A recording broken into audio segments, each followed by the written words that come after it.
नमस्कार दोस्तों, प्रतिबद्ध क्लासेस में आपका स्वागत है। आज हम राजनीति विज्ञान संबंधित महत्वपूर्ण प्रश्नों की श्रृंखला का अगला भाग प्रस्तुत कर रहे हैं। उम्मीद है आपको प्रश्नों की श्रृंखला पसंद आ रही होगी। यह मध्य प्रदेश के एमपी सेट एग्जाम और असिस्टेंट प्रोफेसर तथा मध्य प्रदेश की अन्य परीक्षा हेतु लाभकारी सिद्ध होगी। तो चलिए आरंभ करते हैं मध्य प्रदेश सेट और अन्य परीक्षाओं के लिए राजनीति विज्ञान के महत्वपूर्ण प्रश्नों की श्रृंखला। दोस्तों, हमारा आज का पहला प्रश्न है, निम्नलिखित में से किसने तर्क दिया कि निर्वाचन प्रणाली दलीय व्यवस्था की प्रकृति को निर्धारित करती है। इसमें ऑप्शंस दिए हैं। Option A Duverger, option B Michels, option C Schumpeter और ऑप्शन डी वेबर। दोस्तों, इसका सही उत्तर हो जाएगा ऑप्शन सी शुम्पीटर। दोस्तों, शुम्पीटर की बुक है पॉलिटिकल पार्टिक्स, जिसमें दल पद्धतियों और निर्वाचन पद्धतियों में घनिष्ठ संबंध को बताया गया है। इन्होंने 4 प्रकार के राजनीतिक दलों की पहचान की है, जिसके अंतर्गत पहला गुटनिरपेक्ष, दूसरा सखा दल, तीसरा कोशिका दल और चौथा नागरिक सेना। इन 4 प्रकार के दलों के बारे में विस्तार से बताया है। अगला क्वेश्चन है, नीचे दिए गए कथन और अभिकथन से संबंधित है। आपको अभिकथन और जो तर्क है इनके बीच में संबंध बताना है।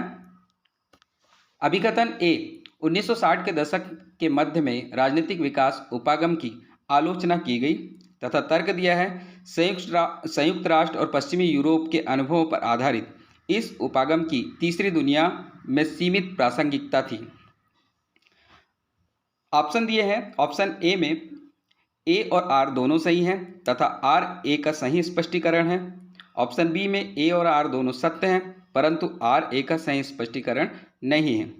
ऑप्शन सी में ए सत्य है परंतु आर असत्य है। ऑप्शन डी में ए असत्य है परंतु आर सत्य है। दोस्तों, इसका सही उत्तर हो जाएगा ऑप्शन ए, यानी कि तर्क अभिकथन का सही स्पष्टीकरण है। दोस्तों, लुसियन पाई ने राजनीति विकास संकल्पना पर सर्वप्रथम विचार दिया था। 1963 में अपने ग्रंथ एस्पेक्ट ऑफ पॉलिटिकल डेवलपमेंट में पर्याप्त विस्तार से इस विषय में उन्होंने चर्चा की थी। दोस्तों, अगला क्वेश्चन है, भारत के संविधान की प्रस्तावना में प्रतिष्ठापित निम्नलिखित शब्दों का सही क्रम क्या है। आपको शब्द दिए हैं, उनके क्रम आपको बताना है, किसके बाद क्या आता है। ऑप्शन ए में समानता, ऑप्शन बी में स्वतंत्रता, सी में न्याय और डी भ्रातृत्व। साथ में कूट दिए हैं। पहला है ऑप्शन ए के अंतर्गत ए बी सी और डी आएगा। ऑप्शन बी में सी बी ए और डी आएगा। ऑप्शन सी में बी ए सी और डी आएगा और ऑप्शन डी में सी ए बी और डी आएगा। दोस्तों, इसका सही उत्तर हो जाएगा ऑप्शन बी, यानी भारतीय संविधान की प्रस्तावना में प्रतिष्ठापित शब्दों के अंतर्गत सबसे पहले न्याय आएगा, फिर स्वतंत्रता, फिर समानता और फिर भ्रातृत्व की भावना, ये शब्द आएंगे। अगला क्वेश्चन है, भारत में रहने वाले विदेशियों के लिए निम्नलिखित में से कौन से अधिकार उपलब्ध हैं। आपको बताना है भारत में रहने वाले विदेशियों को संविधान के तहत कौन से अधिकार प्रदान किए गए। ऑप्शन दिए हैं। ऑप्शन ए कानून के समक्ष समानता, बी शिक्षा का अधिकार, सी भारत की स्वतंत्रता, डी आवागमन की स्वतंत्रता। कूट लिखे हैं, आपको बताना है आंसर कूट से। पहला ऑप्शन ए केवल बी, ऑप्शन बी ए और बी, ऑप्शन सी बी और डी और ऑप्शन डी ए बी और सी। दोस्तों, इसका सही उत्तर हो जाएगा ऑप्शन बी। भारत में रहने वाले विदेशियों के लिए ऑप्शन बी के तहत कानून के समक्ष समानता तथा शिक्षा का अधिकार दिया गया है। दोस्तों, आपको बताना चाहेंगे संविधान के तहत विधि के समक्ष समानता एवं विधि के समान संरक्षण का अधिकार, अपराधों के लिए दोषसिद्धि के संबंध में संरक्षण का अधिकार, प्राण एवं दैहिक स्वतंत्रता के लिए संरक्षण का अधिकार तथा प्रारंभिक शिक्षा का अधिकार विदेशियों को भी प्रदान किया गया है। दोस्तों, अगला क्वेश्चन है, निम्नलिखित में से कौन भारत सरकार का प्रथम विधि अधिकारी होता है। आपके पास में ऑप्शन दिए हैं। ऑप्शन ए भारत के मुख्य न्यायाधीश, ऑप्शन बी विधि सचिव, ऑप्शन सी भारत के सॉलिसिटर जनरल और ऑप्शन डी भारत के महान्यायवादी। दोस्तों, इसका सही उत्तर हो जाएगा ऑप्शन डी। आर्टिकल 76 के अंतर्गत भारत के महान्यायवादी भारत सरकार के प्रथम विधि अधिकारी कहलाते हैं। अगला क्वेश्चन है, निम्नलिखित में से किसे भंग नहीं किया जा सकता परंतु समाप्त किया जा सकता है? आपके पास ऑप्शन दिए हैं। Option A Lok Sabha, option B Rajya Sabha, option C राज्य विधान परिषद और ऑप्शन डी राज्य विधान मंडल। दोस्तों इसका सही उत्तर हो जाएगा ऑप्शन सी राज्य विधान परिषद।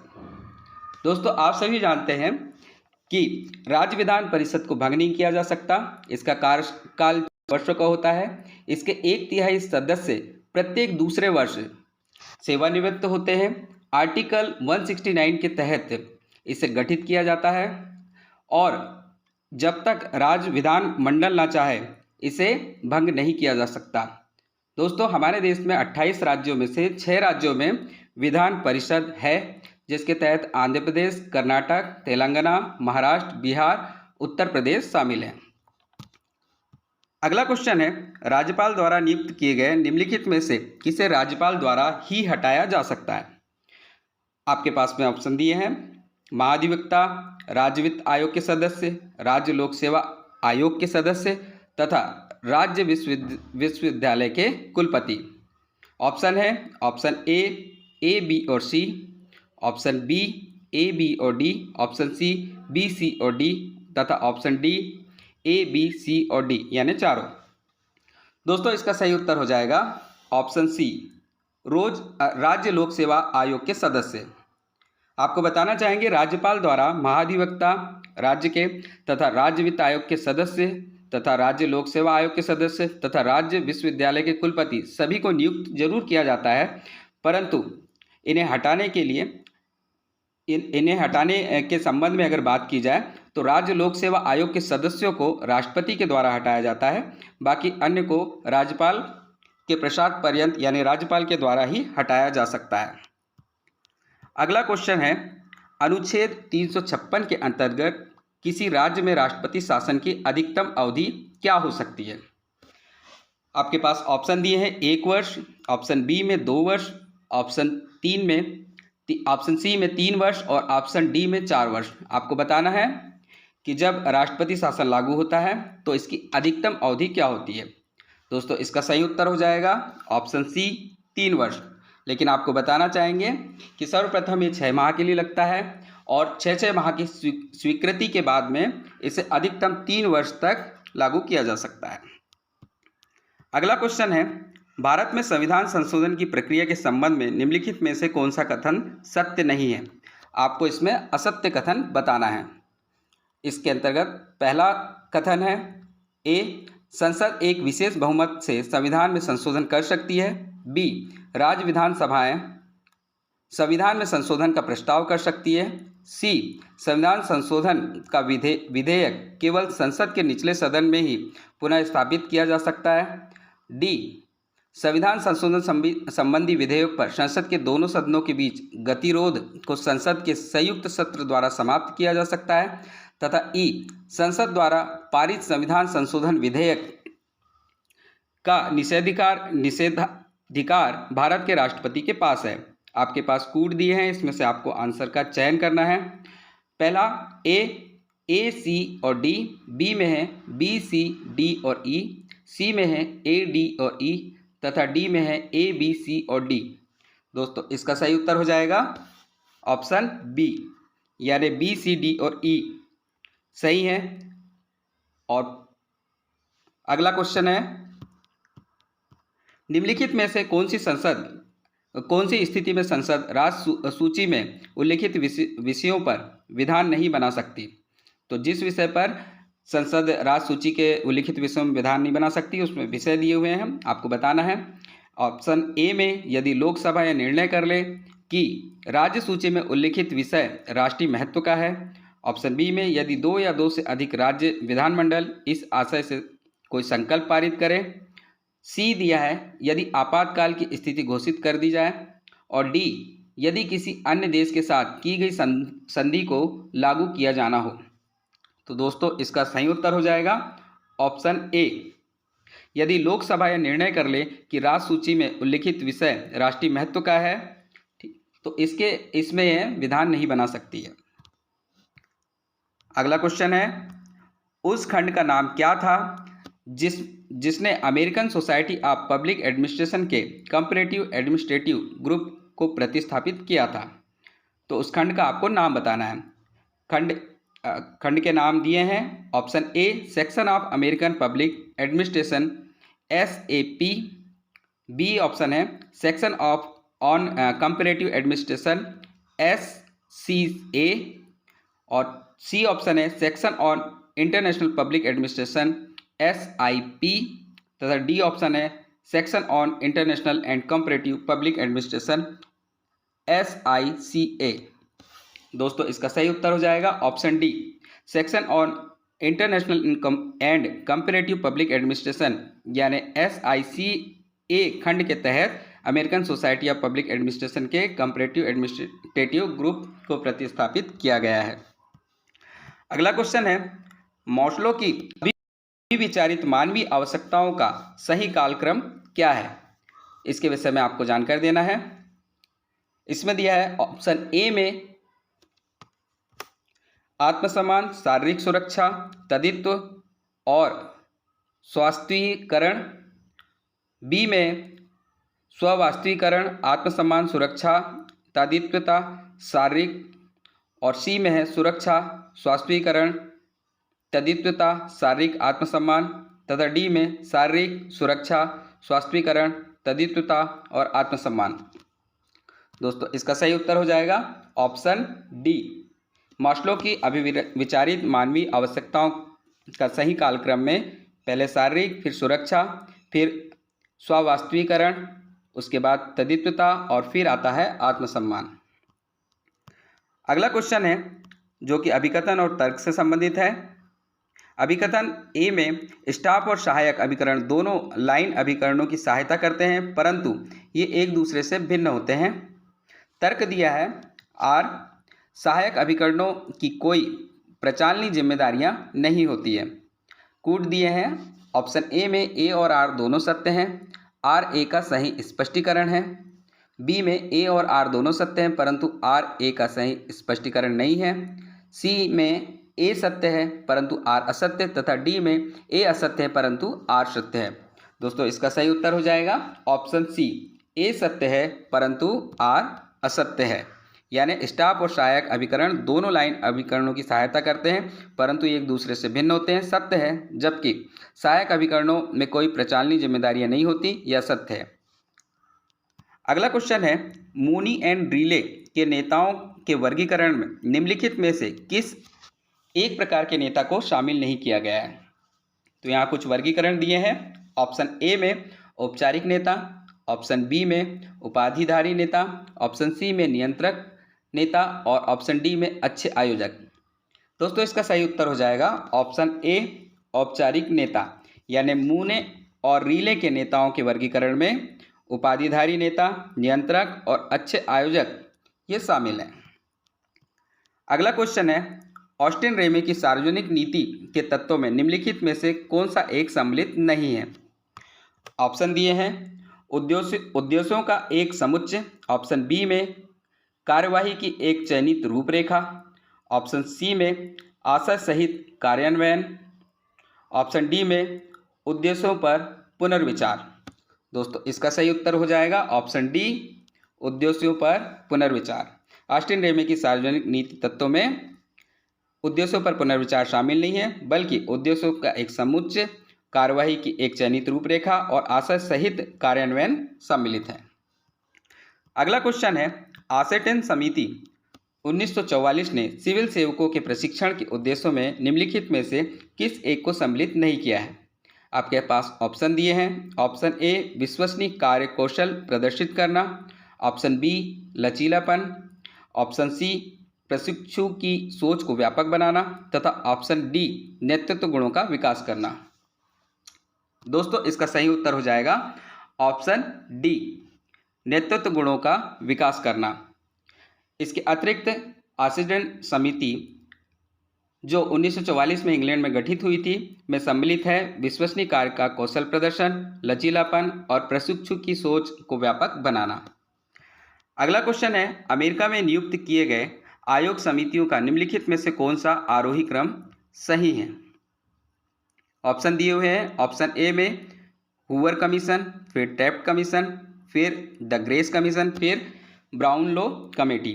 ऑप्शन बी में the Grace commission, Hoover commission, Taft commission, Brownlow committee. Option C में Taft commission, Brownlow committee, Hoover commission और द ग्रेस कमीशन, तथा ऑप्शन डी में Brownlow committee, Taft commission, the Grace commission और Hoover commission. आपको बताना है कौन सा आरोही क्रम में सही है। दोस्तों इसका सही उत्तर हो जाएगा ऑप्शन सी। अमेरिका में नियुक्त किए गए आयोग समितियों में टैफ्ट कमीशन, फिर ब्राउनलो कमेटी, फिर हूवर कमीशन, फिर द ग्रेस कमीशन था। अगला क्वेश्चन है, किसने नौकरशाही को सत्ताधारी सेवक कहा था? यह विद्वानों के नाम दिए हैं। ऑप्शन ए में एफ.एम. मार्क्स, ऑप्शन बी में मार्टिन क्रीगियर, ऑप्शन सी में रॉबर्ट के मर्टन तथा ऑप्शन डी में जोसेफ ला पालोम्बारा। दोस्तों इसका सही उत्तर हो जाएगा ऑप्शन सी, रॉबर्ट के मर्टन। रॉबर्ट के मर्टन ने नौकरशाही को सत्ताधारी सेवक कहा था। अगला क्वेश्चन है, किस संवैधानिक संशोधन के अंतर्गत भारत में प्रशासनिक न्यायाधिकरण का प्रावधान किया गया? यहाँ पे संशोधन दिए हैं। ऑप्शन ए में 24वां संशोधन, ऑप्शन बी में 59वां संशोधन, ऑप्शन सी में 42वां संशोधन और ऑप्शन डी में 44वां संशोधन। दोस्तों इसका सही उत्तर हो जाएगा ऑप्शन सी, 42वां संशोधन, जो कि 1976 में हुआ था, में भारत में प्रशासनिक न्यायाधिकरण का प्रावधान किया गया। अगला क्वेश्चन है, निम्नलिखित में से कौन अंतर्राष्ट्रीय राजनीति को स्वायत्त अनुशासन मानते हैं? यहाँ पे विद्वानों के नाम दिए हैं। C.A.W. Manning, Carlin M Cooper, Martin Wright और हॉब्सन। साथ में कूट दिया है और ऑप्शन दिए हैं। ऑप्शन ए में है ABC, ऑप्शन बी में है BCD, ऑप्शन सी में है CDA और ऑप्शन डी में है AB और D। दोस्तों इसका सही उत्तर हो जाएगा ऑप्शन डी, AB और D, यानी अंतर्राष्ट्रीय राजनीति को स्वायत्त अनुशासन C.A.W. Manning, Carlin M Cooper तथा हॉब्सन मानते थे, मार्टिन राइट नहीं मानते थे। दोस्तों अगला क्वेश्चन है, निम्नलिखित में से कौन सा सौदेबाजी सिद्धांत से संबंधित नहीं है? आपको बताना है निम्नलिखित में से कौन सौदेबाजी सिद्धांत से संबंधित नहीं है। विद्वानों के नाम है। ऑप्शन ए में केनेथ वाल्ट्ज, ऑप्शन बी में J.F. नैश, ऑप्शन सी में थॉमस सेलिंग, ऑप्शन डी में रोजर फिशर। दोस्तों इसका सही उत्तर हो जाएगा ऑप्शन ए, केनेथ वाल्ट्ज। सौदेबाजी सिद्धांत से संबंधित हैं J.F. नैश, थॉमस सेलिंग तथा रोजर फिशर, जबकि केनेथ वाल्ट नव यथार्थवादी सिद्धांत से संबंधित है। अगला क्वेश्चन है, निम्नलिखित में से कौन सी पुरानी कूटनीति की प्रमुख विशेषता नहीं थी? आपके पास ऑप्शन दिए हैं। ऑप्शन ए समिति, ऑप्शन बी अभिजात वर्ग, ऑप्शन सी पारदर्शिता, ऑप्शन डी राजदूतों के लिए कार्य। दोस्तों इसका सही उत्तर हो जाएगा ऑप्शन सी, पारदर्शिता, यानी पुरानी कूटनीति की मुख्य विशेषता सीमित थी, अभिजात वर्गीय थी, राजदूतों के लिए कार्य। अगला क्वेश्चन है, ब्रेंजियो ने एशियन सामूहिक सुरक्षा व्यवस्था की अवधारणा का प्रतिपादन किस वर्ष किया था? आपको यहाँ पे सन दिए हैं। ऑप्शन ए में 1967, ऑप्शन बी में 1968, ऑप्शन सी में 1969, ऑप्शन डी में 1970। दोस्तों इसका सही उत्तर हो जाएगा ऑप्शन सी, ब्रेंजियो ने एशियन सामूहिक सुरक्षा व्यवस्था की अवधारणा का प्रतिपादन 1969 में किया था। अगला क्वेश्चन है, निम्नलिखित में से संयुक्त राष्ट्र संगठन के चार्टर में कौन सा अनुच्छेद क्षेत्रीय संगठनों से संबंधित है? आपको यहाँ पे अनुच्छेद दिए हैं संयुक्त राष्ट्र संगठन चार्टर के। अनुच्छेद 51, अनुच्छेद 52, अनुच्छेद 53 तथा अनुच्छेद 54। साथ में कूट दिए हैं। पहला है ऑप्शन ए में B, C और D, ऑप्शन बी में है A, C और D, ऑप्शन सी में है A, B और D तथा ऑप्शन डी में है A, B और C। दोस्तों इसका सही उत्तर हो जाएगा ऑप्शन ए, संयुक्त राष्ट्र संगठन के चार्टर में अनुच्छेद 51 में क्षेत्रीय संगठनों से संबंधित है। क्षमा चाहेंगे, क्षेत्रीय संगठनों से संबंधित नहीं है, बल्कि ऑप्शन बी अनुच्छेद 52, अनुच्छेद 53 और अनुच्छेद 54 क्षेत्रीय संगठनों से संबंधित है। अगला क्वेश्चन है, निम्नलिखित देश में से कौन सा देश आसियान का सदस्य नहीं है? आपको बताना है आसियान का सदस्य देश जो नहीं है। ऑप्शन ए में Laos, option B Cambodia, option C Vietnam और ऑप्शन डी उत्तरी कोरिया। दोस्तों इसका सही उत्तर हो जाएगा ऑप्शन डी उत्तरी कोरिया। दोस्तों आसियान में 10 सदस्य हैं जिसकी स्थापना 1967 में हुई थी और इसका मुख्यालय जकार्ता है। इसके 10 सदस्यों में Indonesia, Malaysia, Philippines, Singapore, Thailand, Brunei, Vietnam, Laos, Myanmar और कंबोडिया आते हैं। उत्तर कोरिया नहीं आता है। अगला क्वेश्चन है, मूलतः संयुक्त राष्ट्र संघ की सुरक्षा परिषद की कुल सदस्य संख्या कितनी थी? तो जब संयुक्त राष्ट्र सुरक्षा परिषद बनी थी तब के सदस्यों की संख्या आपको बताना है। ऑप्शन ए में 9, ऑप्शन बी में 10, ऑप्शन सी में 11 तथा ऑप्शन डी में 5। दोस्तों उसका सही उत्तर हो जाएगा ऑप्शन सी, यानी मूलतः संयुक्त राष्ट्र संघ की सुरक्षा परिषद जब बनी थी तब इसमें सुरक्षा परिषद सदस्यों की कुल संख्या 11 थी। आपको बताना चाहेंगे कि संयुक्त राष्ट्र संघ की सुरक्षा परिषद में 5 स्थायी सदस्य होते हैं जिसके अंतर्गत अमेरिका, ब्रिटेन, फ्रांस, रसिया और चाइना आता है। इसके अतिरिक्त जब यह मूल रूप से बना था तब इसमें 6 अस्थायी सदस्य थे, लेकिन 1965 के चार्टर में इसमें संशोधन किया गया और अस्थायी सदस्यों की संख्या बनाई गई। अब वर्तमान में इसमें 5 स्थायी सदस्य और 10 अस्थायी यानी कुल 15 सदस्य हैं। एक जानकारी और देना चाहेंगे, भारत 2021 में 8वीं बार अस्थायी सुरक्षा परिषद सदस्य बना था। हाल ही में फ्रांस भारत में किस स्थान पर परमाणु ऊर्जा संयंत्र स्थापित करने के लिए सहमत हुआ? इसमें दिया है option A Kudankulam, option B Tarapur, option C Kakrapar, option C Jaitapur. दोस्तों इसका सही उत्तर हो जाएगा ऑप्शन डी जैतापुर, यानी फ्रांस के सहयोग से भारत में परमाणु ऊर्जा संयंत्र जैतापुर में लगाया जाएगा। अगला क्वेश्चन है, निम्नलिखित में से किसका कथन है कि उत्तर व्यवहारवाद सही अर्थों में क्रांति है ना कि प्रतिक्रिया, संभावना है ना कि संरक्षण, सुधार है ना कि प्रतिसुधार? उक्त कथन किसका है आपको ये बताना है।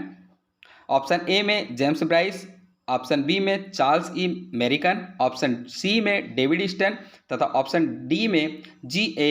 एलमांड।